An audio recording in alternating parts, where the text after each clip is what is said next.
Hi again everyone, it's me Jenica, ang nanay ni James, so please follow and subscribe my YouTube account. Meron lang akong gustong i-share sa inyo na baka ito na yung matagal nyo nang hinihintay na video or maybe this one can help you.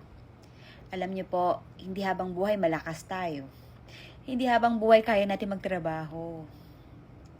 Kaya dapat habang malakas pa tayo, magsimula na tayong magnegosyo.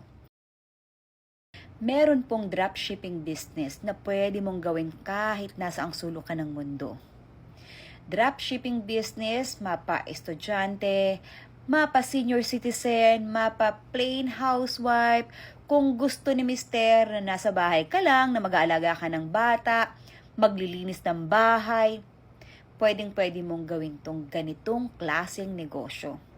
Dropshipping business, you post, si company na ang bahala mag-deliver sa inventory at sa payment at papasok na lang ang commission mo.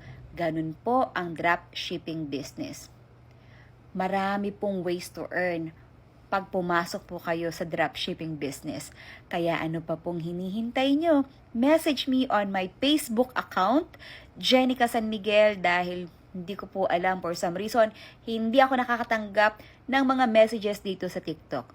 So, tara na po, usap tayo on my Facebook account, Jenica San Miguel.